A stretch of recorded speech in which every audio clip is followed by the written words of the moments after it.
What is up? What's up? Chat going right.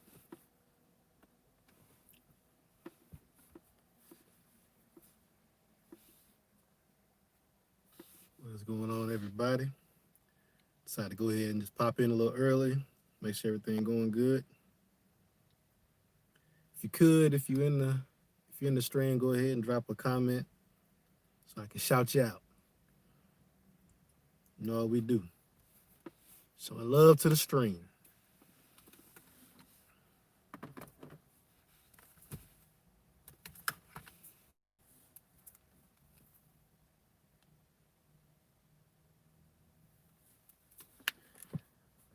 Mark in the building. What's going on? Harrison Lucky, I see you, bro. Appreciate you for stopping through. Yes, sir. Yes, sir. So I'm actually streaming on the Pixel 4a today. So if it looks bad, we're gonna blame Google. Bill Nye, what's going on?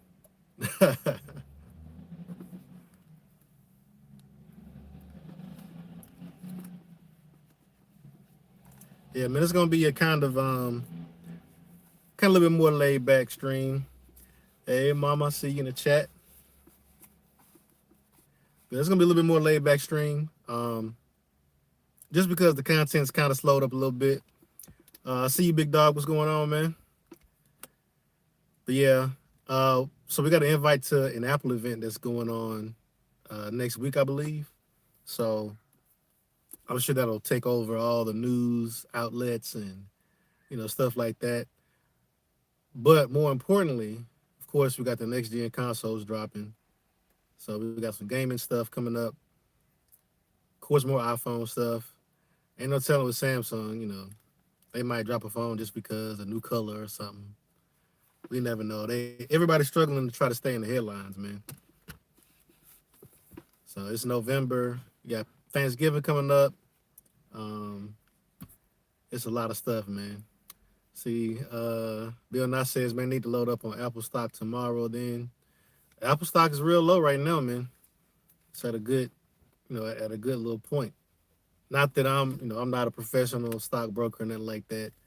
Trade at your own risk, but Apple is at a good, it's pulled back a little bit. So if you're gonna buy, I'll be looking to buy right now.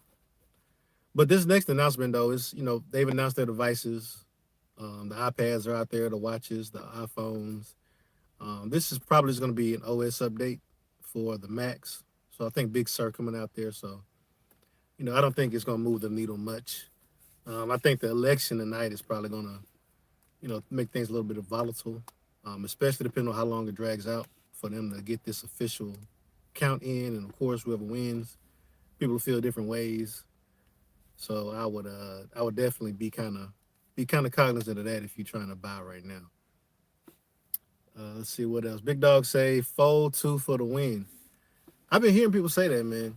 It's really the only futuristic device. It's the only device you'll pull out and you can really wow people with it. I actually got a chance to touch one in Best Buy the other day. And as soon as I held it, I kind of understood. I was like, okay, I see for sure. Big Dog says we need Huawei back in our lives. I agree on that too, man. Huawei is, to this day, Huawei has probably the most refined hardware design I've ever touched. When you hold a Huawei, it feels like a piece of jewelry. I mean, just what they're doing, like they're taking the curved screens and all that stuff to an extreme. The different materials, the ceramic, the leather, they're swinging for the fences, man, and they got to because it's that Chinese market is rough, but we just don't get that over here. Because to me, Samsung is probably third in build quality, definitely in build materials. I mean, I know they're using the 7000 series aluminum for the rail. They changed it up a little bit this year with the frosted back and stuff like that, but it's you're not going to hold a Samsung device and immediately are going to be impressed. Usually once I go from another device to a Samsung, I know they have their goals. So the Korean way is electronics shouldn't impede your life, right? So if you have a phone in your pocket, it should disappear into your pocket, right? When you put it away, it should be gone. So they emphasize lightweight. So that's why they don't use certain materials. That's why they don't use stainless steel like the Pro iPhones do. That's why they don't use ceramic like some of the other higher manufacturers do. Um, so I understand that they've made certain decisions, and it's worked out for them. Samsung's been very successful, and a lot of people don't they have never experienced those different materials, so there's not really a huge demand for it. It's kind of like, it'd be nice, but also, what would they charge for it as well? So let's see. Justin, what's going on, man? Appreciate you for stopping through. He says, "What do you think about PS5 availability?" It's not, ain't none. That's what I think about the availability. Um, I was watching a video a while back, and there's this lady who has a YouTube channel, and she called like 20 Game Stops. She called several Targets. She called several WalMarts, Best Buys. She said the majority of stores had no idea what they were getting as far as PS5 availability goes, and could not confirm whether they would get anything outside of pre-orders. But she did talk to a manager at GameStop who was willing to talk to her, and she recorded the phone call. So there was no interpretation, there was no bias.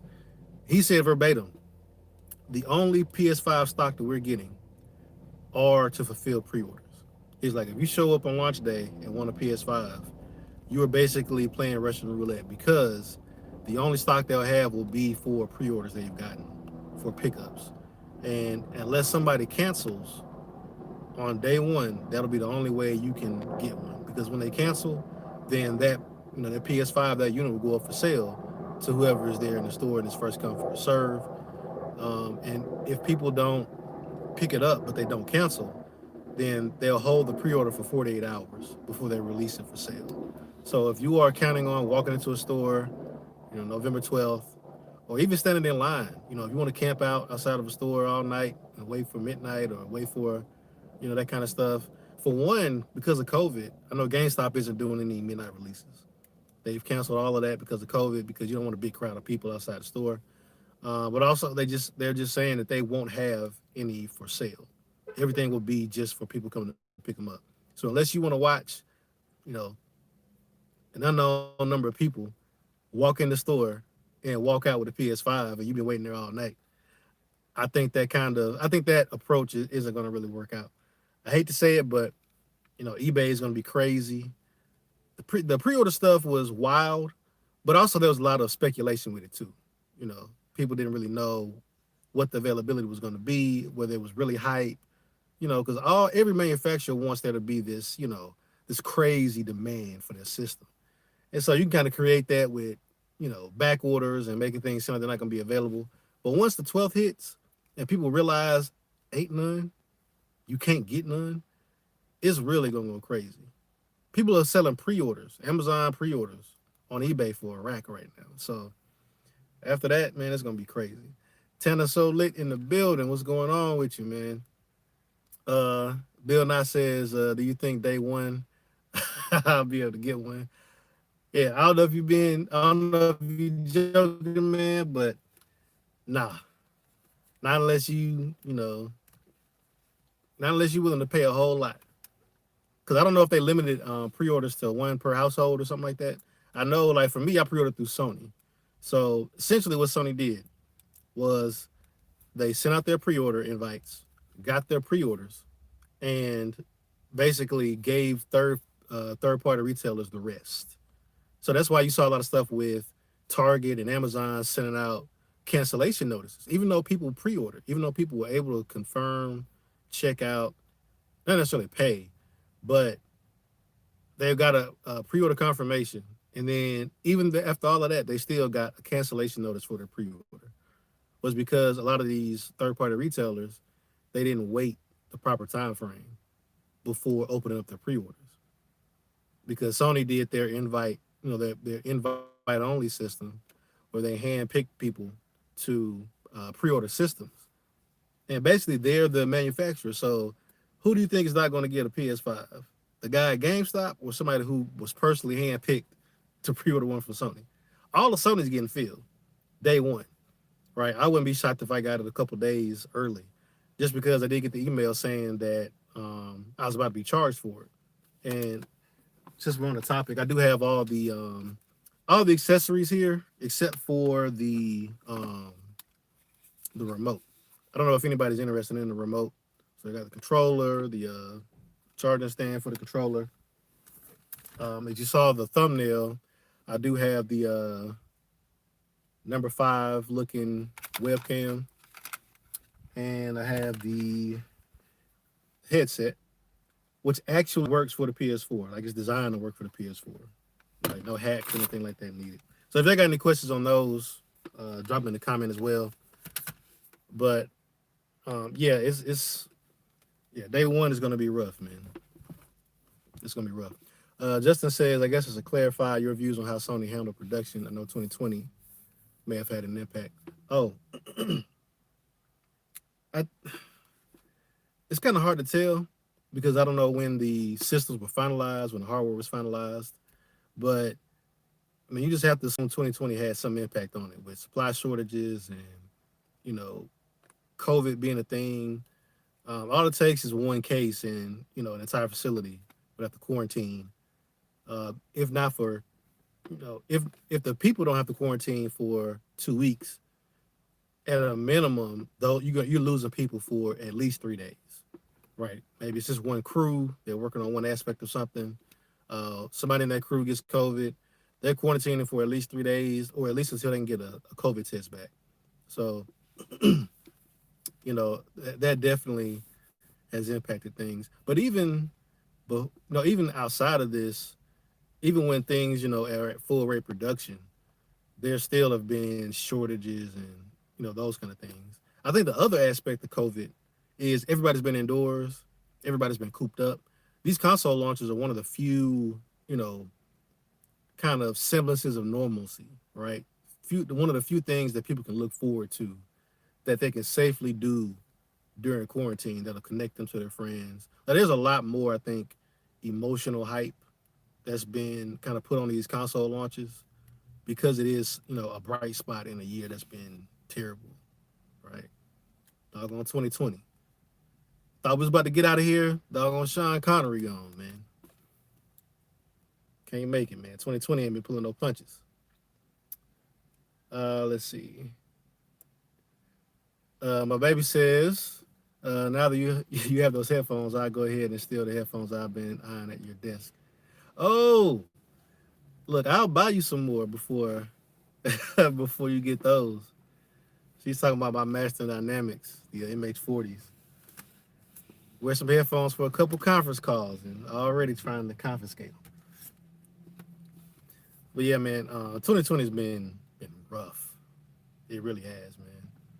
And, you know, if you've been trying to do anything, stuff that you wouldn't even assume would be a problem, you know, something COVID related is always impacting it. Especially you got anything to do with shipping, that has been unpredictable, right? Before COVID, FedEx was bulletproof as far as in my area. UPS was a little sketchy. USPS always did what they were going to do. But FedEx was always like, if FedEx said something's coming, you know, by 10 o'clock, they were there beating on your door by 10 o'clock. Now, I mean, it's a toss up. I just got this phone from TCL, the TCL 10 5G UW. That's FedEx right there. But that phone was out for delivery for 3 days. That's what the tracking info said. It said they had made it to my city Thursday. And they attempted to deliver Friday, attempted to deliver Saturday, and finally actually delivered it yesterday. So it's been, and these weren't like attempts like I wasn't there. It just said delivery by 8 p.m. this day, and then it just goes away and says, okay, the next day it's going to be out for delivery. So it's been weird, man. Some of this stuff I think is, you know, personnel shortage. I think the other part of it is just the volume of stuff getting shipped. Like, people are shipping everything now. Depending on the area you're at, they may take COVID a little bit more seriously. So retailers, might not be allowing you to come in and shop and buy stuff the way you normally would.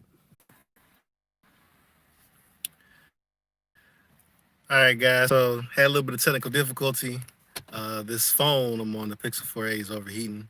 It was 30-something degrees this morning, and now the sun is out and it's super hot. So sorry about that. But we're gonna try to keep rocking here. I think I might have come up with a solution for the overheating. Got my little sun visor out. Hopefully that'll keep the phone out the sun enough for us to at least finish the stream. So pop that back, see how this works. Yeah. So I think we might be good. Guys, let me know if the video audio is back good since we reconnected.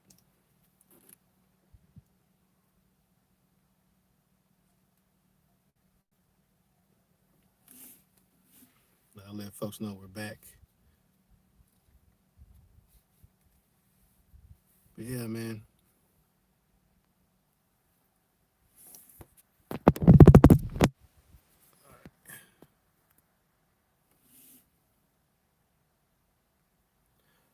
All right, how we looking?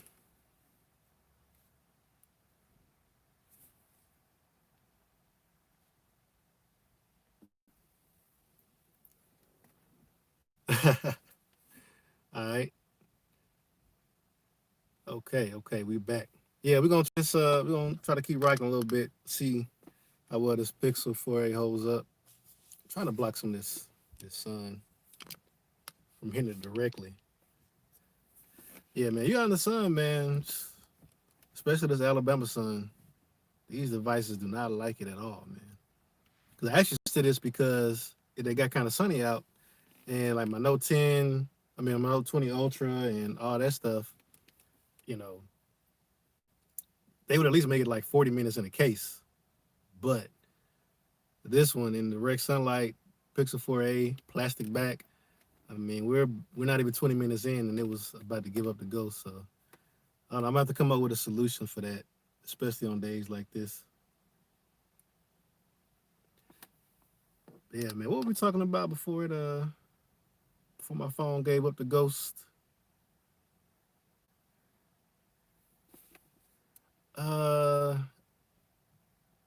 Oh yeah, shipping and FedEx and stuff like that. Yeah, I think with them trying to implement a lot of these COVID safety parameters, and also just also trying to meet this new demand. We're getting stuff shipped that people never used to get shipped. As far as ordering and that type of infrastructure, I think that now more than ever, some of the biggest benefits are going to be a lot of companies are at least investigating at some level autonomous delivery, because there's just, for certain stuff, you can't get everything delivered via drone or via, driverless vehicle or whatever.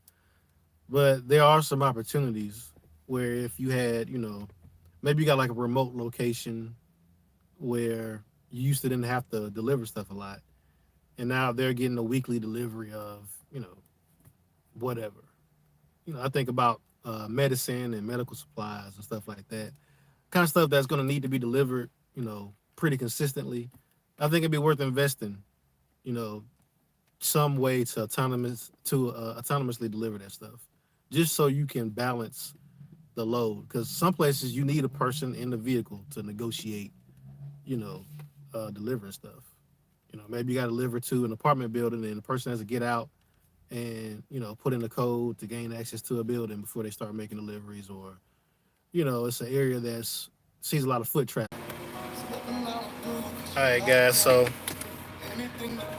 phone overheated again, so I'm gonna relocate, try to get at least out the sun, or at least get the phone out the sun or something like that.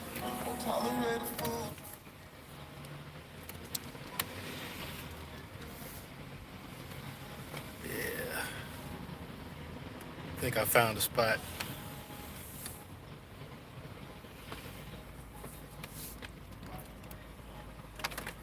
Yeah.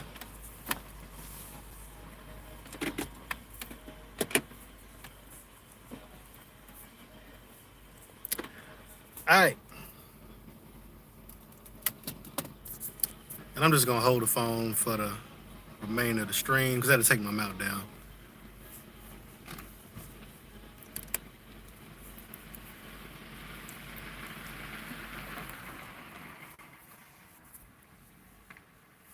Yeah, man, I appreciate y'all sticking with me through the technical difficulties, man.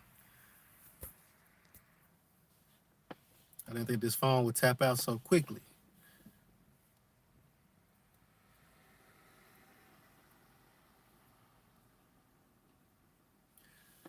Yeah, so do any of y'all, anybody in the stream, have Apple computers and is excited about Big Sur at all? Yeah, I know what Big Sur is. Here comes Stud in here. Stud stumbling as always, man. Yeah, man, it's not the Samsung, man. It's the Pixel. Pixel tapping out even with no case or anything like that. Tapping out. Mid 2012 MacBook Pro, time to upgrade. So does the 2012 MacBook Pro get Big Sur, or is it off the list? I'm curious about that. I need to look into to what all changes are coming to Big Sur. I've been trying to expand my repertoire of devices.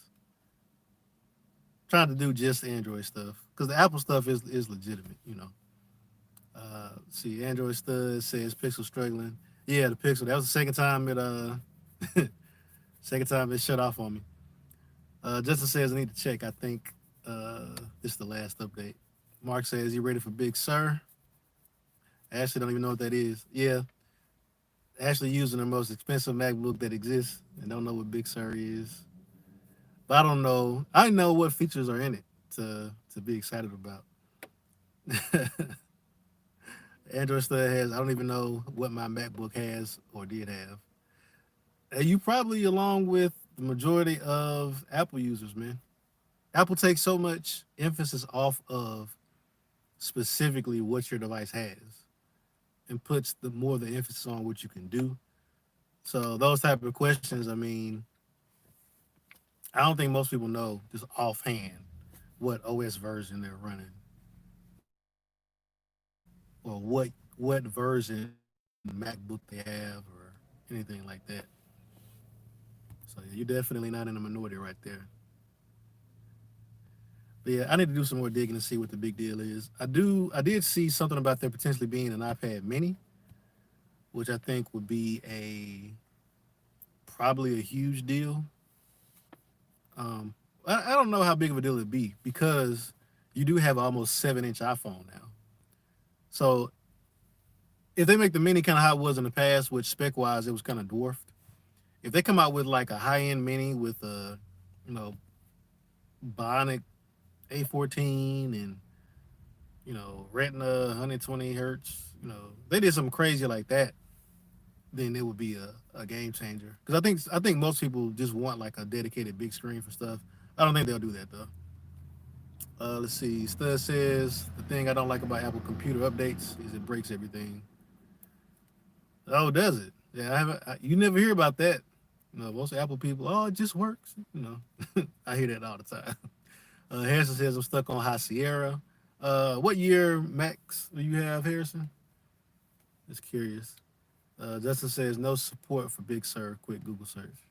Oh man, so I have no idea what you're missing out on. But not being compatible with an update always sucks.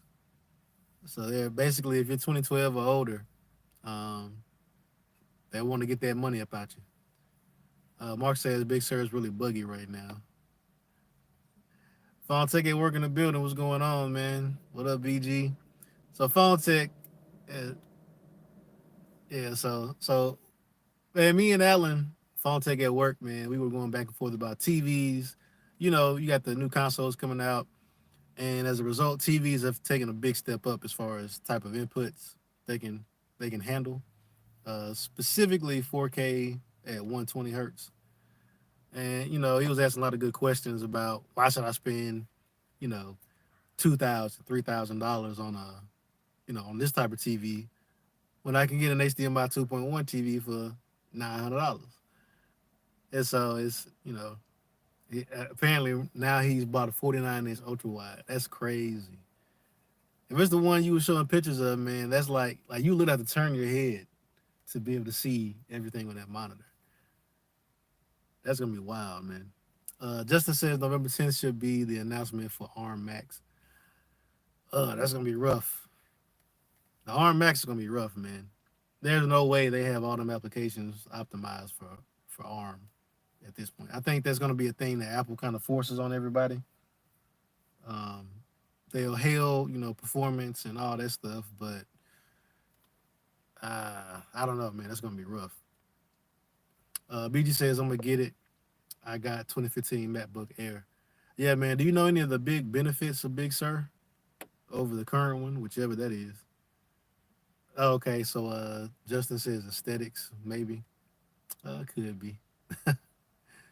Phone Tech says, yeah, I went against all we talked about. Yeah, man, we were talking about TVs and you know the fact that the TVs now actually can be a pretty good gaming monitor because specifically if you get the OLED, you're getting the best picture quality with also the high refresh rate that TVs couldn't support in the past.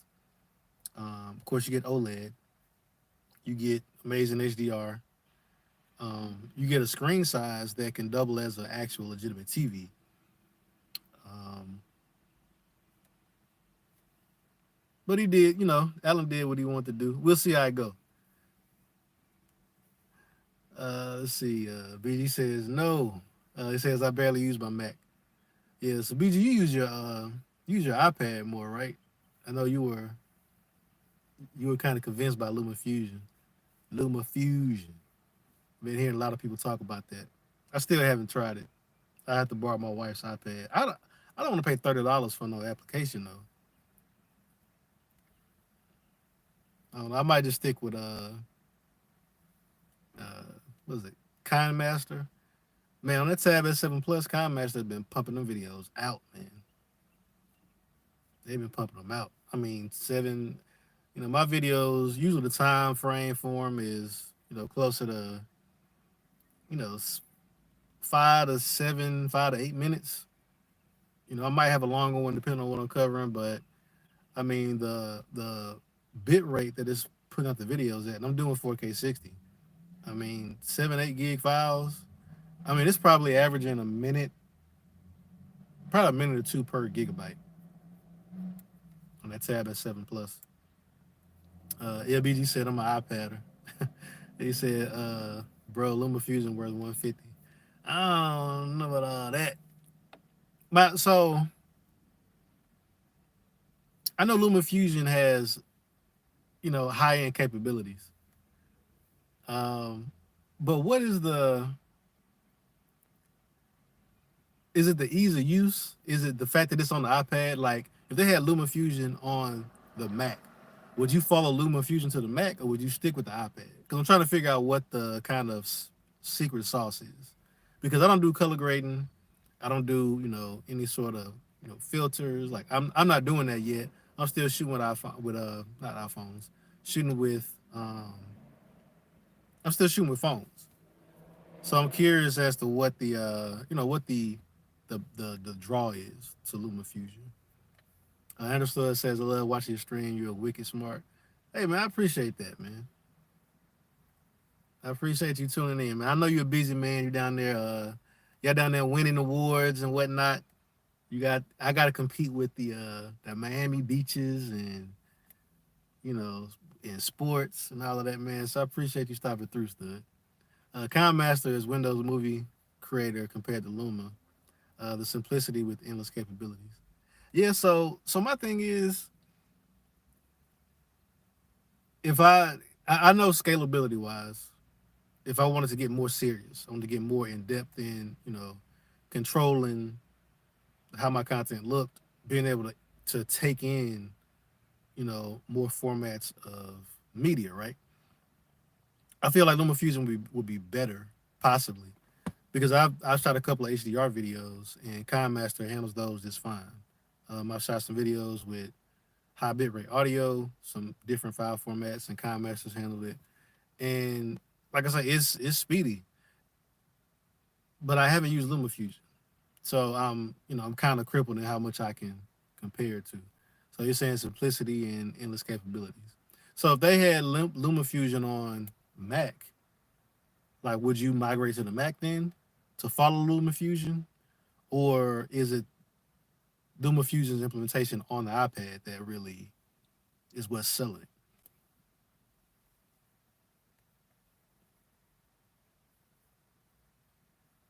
Yeah, I'm curious about that because I know that some people say that it's a they basically substituted for their MacBooks and um, I don't know. It's interesting. I wish Apple did free trials, man. I'd be all over that. But $30 just to see, because like I say, unless I'm going to add a lot more stuff to my workflow, then I don't know if it'd be worth it. BG says it's incredible. Yeah, man. I'm probably gonna go ahead and try it, man. Just to be honest, just so I can compare the experience. I'm gonna go ahead and try it. Stud says once you use Luma, you will realize if Luma came to Android, I would get the Tab S7 Plus. And so that for like I say for me, the Tab S7 Plus hardware wise is better, especially display wise. It's better um, than the iPad. But that's just kind of how I feel. I mean, the display tech in the iPad is kind of old at this point. I mean, once you have a 12.4-inch, 120 hertz OLED, it's kind of rough. It definitely is, man. Ella just sent me a picture of me on this 49-inch wide, super curved, widescreen Samsung QLED, man. So basically, that's like having. I mean, it's almost like having three screens, man. It's so wide. That's crazy. BG said it's orgasmic. Yeah, man. I'll try it out, man. This is what. So I got another homie, and he recently made the switch. He was all Sammy. He went all over the iPhone, full Apple, right? Um, and he says the same thing, like the quality of the apps. And like I said, I've dabbled with iPhones in the past, but there were just certain limitations. Like as soon as I can't do something the way I want to do it, and I know that there's another device that, quality wise, as far as hardware, display and all of that stuff, is on par or better. I just can't see settling with doing stuff somebody else's way on hardware that I'm paying for, and continue to pay for that experience. Because I do stuff the way I want to do it because it's convenient for me. Like it's no friction, right? The way I want to do stuff. Like I come up with that way of doing it because it's what I like or what I enjoy. So to have a company tell me like, well, no, you can't do it like that. You got to do it like this. But we have this app that's superior to the old app. Not even that you can't do this thing altogether. Like it's not like you can't edit videos on a Android device. No, you can. But I'm curious to see if the LumaFusion experience is just that much better. Because like I say, I don't know for my workflow. Like I said, my videos are pretty simplistic. I don't know if it'll really make that big of a difference. Telling continue the building. What's going on, bro? Yeah, man. Yeah, I was watching your stream last night, man, and your perspective on the iPhone is kind of one I'm hearing bubble up more and more, man. People saying that they kind of they get the iPhone and it's not really that impressive, and the Galaxy Fold, you don't hear much about it. I think because it's kind of more pricey. But everybody I talk to who has a Fold, they're like They're saying they can't go back, man. Let's see. Stud says I've been debating getting the Tab S7 Plus. Probably should get the 8 GB 256. Man, you got to set up a Zoom. I want to see your workflow to see if it's worth it. Yeah, man, we can definitely do that. I went ahead and got the 256 because I knew um, I needed that freedom, and so my daughter, with her starting virtual school, she needed her own computer, and instead of buying her something new, I went in and gave her my Windows PC, and I got the Tab S7 Plus, got the keyboard, and I felt like with that screen size and the keyboard case having a trackpad, I'll be able to work it, especially with Dex mode. And for the most part, it's been taking care of all of my needs. Because personally, I don't do a lot on the computer outside of checking email and I make videos, but my videos are super simple. Like I got Premiere Pro, but I mean, once I'm pumping out videos, for me, it takes me longer to set up and shoot my videos than it takes for me to edit the video. Just because I don't have a consistent space with consistent lighting, and I can't just like drop a device down and start recording. I gotta set up every single time. I gotta set up the lights, make sure the kids are quiet, clean the area, So that's more time consuming for me than actually editing the video. Editing the video, I shoot in a way to where I have my intro that I do, I have my graphic, and then I have my main video. Like I usually one take it. If not, I might have two or three clips. I don't have any B-roll. I don't have a lot of that stuff. So and I don't color grade. Maybe I should. I don't know. But yeah, man, we can definitely set up a Zoom and I can show you what I'm working with and answer any of your questions, man, before you go ahead and make that purchase for real. Technically, T said, yes, sir. I'm seriously thinking of getting another fold.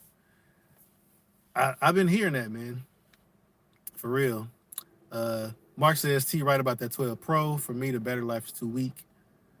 Yeah, man, that was weird. I think I saw they got a smaller battery in the 12 Pro this year than the 11. Well, the 12 Pro is a smaller battery than the 12, if that makes sense. Mark said the Tab S7 series is damn good. Yeah, it is, man. I mean, I don't have anything that there's nothing that I would change other than I could even deal with it being a little bit bigger. Right. Once you get the keyboard on there, you get to rocking out like that. I can stand for the screen to be even a little bit bigger, just because the widescreen aspect ratio makes it vertically a little narrow. But once you go side by side with apps, it's great because you end up with two, I think like 4:3 apps side by side because of the widescreen aspect ratio. So for that, multitasking is great. Even being able to snap things, being able to just have an app pair. Like, oh, I'm about to sit down, I'm about to do this thing. Right, I'm about to plan out stuff for the week.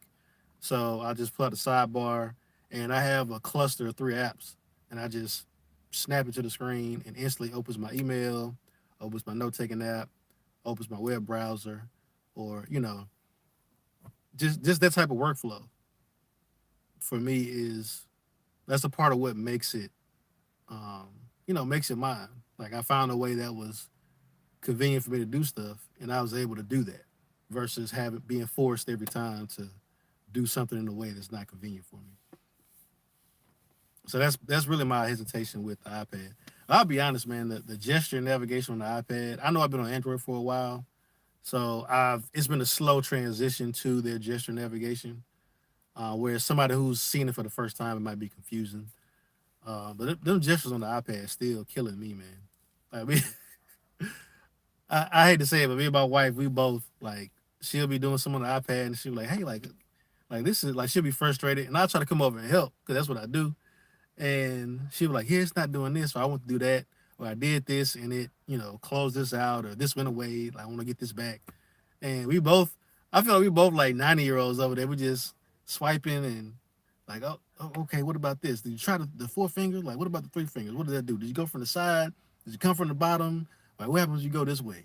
Like, okay, like, I mean, it's not. I don't know. I don't know, man. It's not intuitive. I'll say that. Like, it's not crystal clear when you sit down what exactly you need to do to make something happen.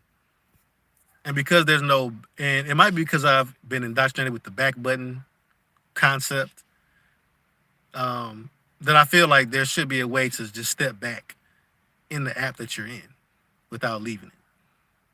But unless the developer actually puts a back button in their app, then I don't know. At this point, I don't know how you negotiate that. Like I get there and it's like I don't know what fingers I should use to do what to go back, and it might be unfamiliarity. I mean, because iPhones are selling like iPads are selling like crazy, so some people got to have figured it out. Andrew Stud says, "Nice stream, bro. We'll talk later. Much love to you and the family." Hey, appreciate that, Stud, man. Appreciate that a lot, and I definitely we'll have to set that up, man. Like I say, any questions? And instead of saying that, man, that I think I want to start doing something like that with devices, doing like almost like a AMA for certain devices, because just the idea of gathering questions and then sitting down and recording a video and then putting that up and like, oh, here's a review. I think that's cool for like general stuff, but I think a lot of people have questions that a lot of people will want answers. So being able to do some sort of live where people can ask questions and you can answer those questions, I think that'll be useful. Let me know what y'all think about that, for real. Because I can only think of so much, and as much as I try to, put myself in the mindset of a normal, not normal, of a regular consumer, I realize that I'm not.